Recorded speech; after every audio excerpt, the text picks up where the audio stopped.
Aujourd'hui dans le Bitcoin, j'ai parlé un peu de Laurent le Boomer sur Twitter.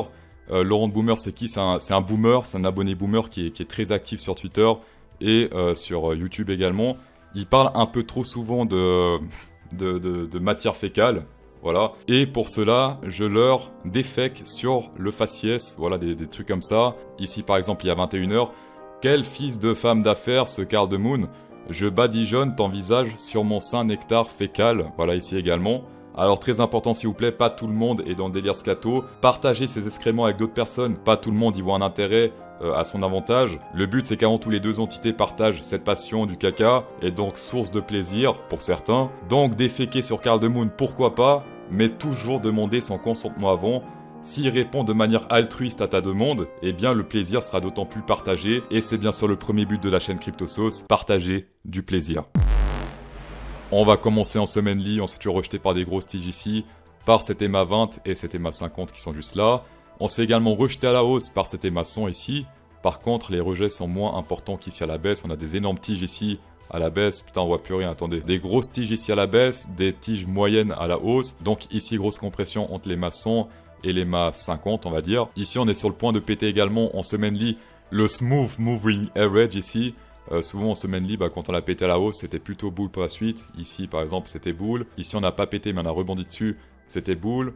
Ici également, bon, rien à cacher ici, voilà, là c'était boule. Ici également, c'était boule pendant pas mal de semaines, ici 1 mois et demi je dirais. Et ainsi de suite, on peut continuer.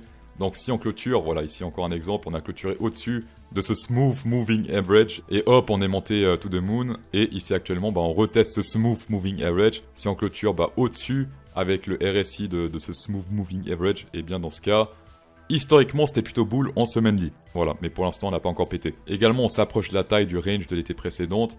L'été précédent on a fait un range sur 9 bars, donc un peu plus de 2 mois. Et ici on est sur 8 bars, donc pile poil 2 mois ici, ça fait 2 mois qu'on est dans ce range ici. Au bout de la 9e semaine il a pété à la hausse.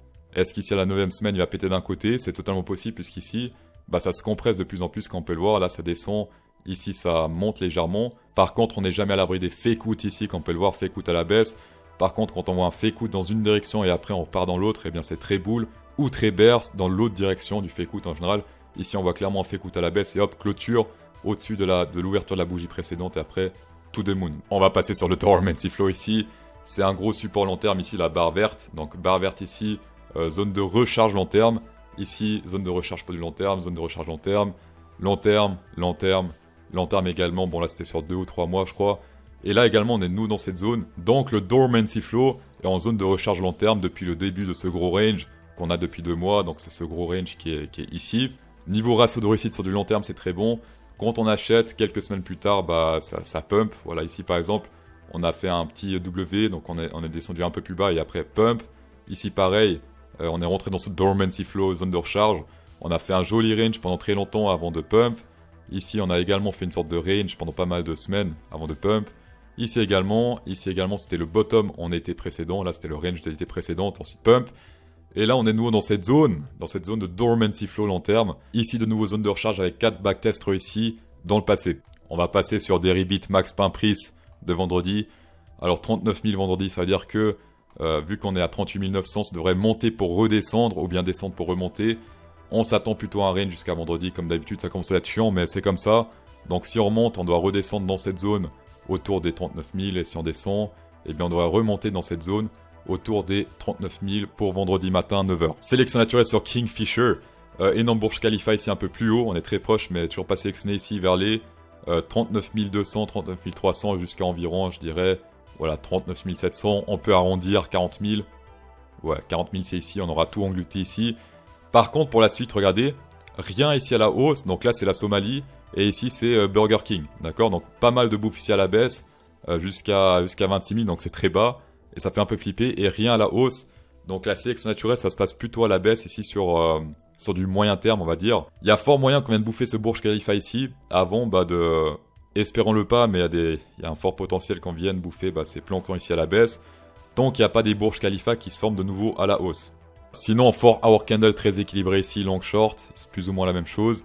En 12 heures, alors en 12 heures c'est un peu déséquilibré, pas mal de shorts, donc il y a moyen qu'on monte encore un petit peu.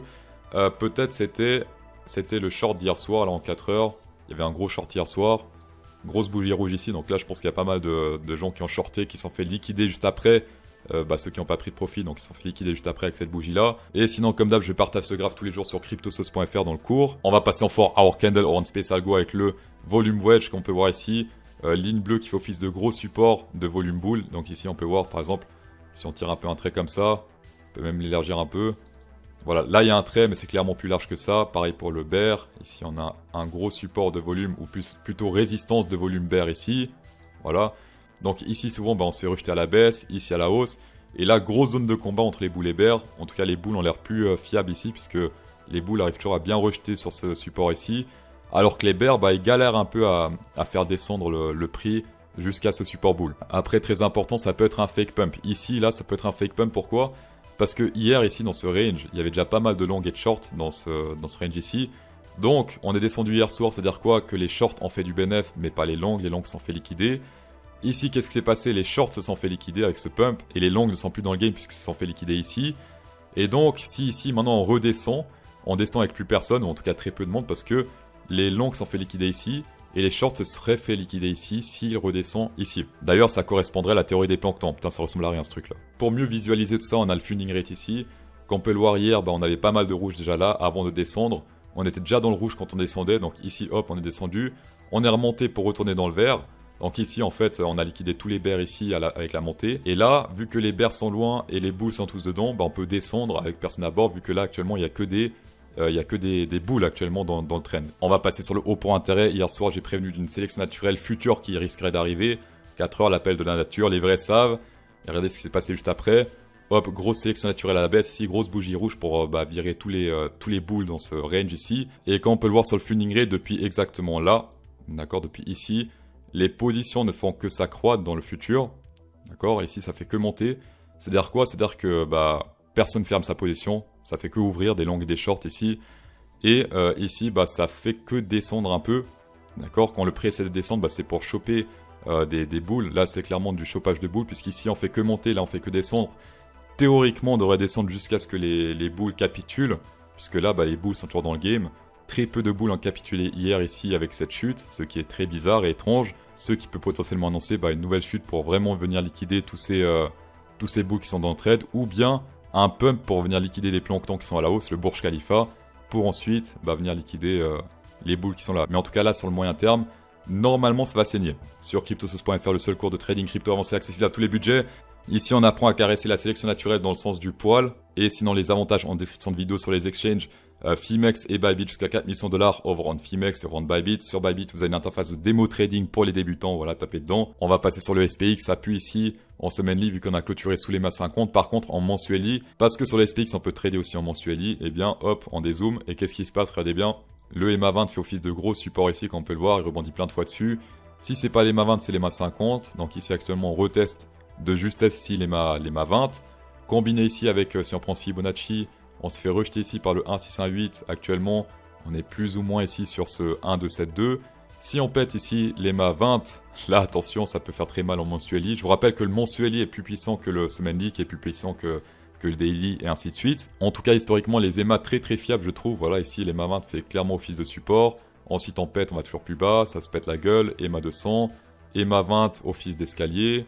Ici EMA 20, office d'escalier. On touche une fois l'EMA 50. Ici, ça pue un peu là avec le truc Covid.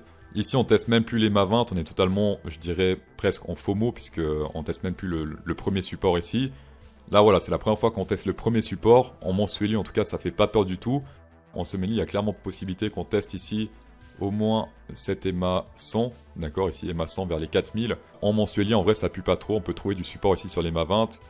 Par contre, si on pète en dessous, eh bien ça peut faire très mal puisque prochain support mensuel 3500. Également, chose très intéressante ici historiquement, les guerres c'était des opportunités d'achat. Alors oui, là c'est une potentielle guerre nucléaire, je sais, mais bon, historiquement, voilà, les guerres c'est des opportunités d'achat. Le Vietnam ici, guerre du Vietnam ici, buy the invasion, acheter l'invasion. Ici Gulf War, US intervention, donc oui, quand c'est les États-Unis qui attaquent, c'est une intervention, c'est pas une guerre. Acheter l'invasion, ensuite on est monté. Afghanistan War ici, c'était de l'achat. Octobre ici. Ensuite, jusqu'à avril, c'était plutôt stable. Guerre d'Irak ici, c'était un bottom. Et la Crimée, c'était également un bottom. C'était même pas un bottom, c'était simplement une continuation haussière. Donc les guerres, c'est plutôt des opportunités pour acheter. excepté, je dirais, vite fait, ici en Afghanistan. D'accord, l'Afghanistan c'était pas ouf, on est monté un peu, mais ça restait une opportunité pour acheter. Sur du court terme en tout cas ici. Comme d'hab, je vous incite pas à acheter ou à FOMO ou à vendre, peu importe. C'est juste des faits historiques là ce que je vous montre. Dans tous les cas, merci d'avoir checké cette vidéo, ça fait vraiment plaisir. Spécial Go, 10% de rabais avec CryptoSauce10, tapez dedans. Insérez un pouce bleu et non pas des matières, enfin voilà, pour incrémenter le plaisir de CryptoSauce parce que je ne suis pas dans le délire scato, voilà. Et bonne soirée.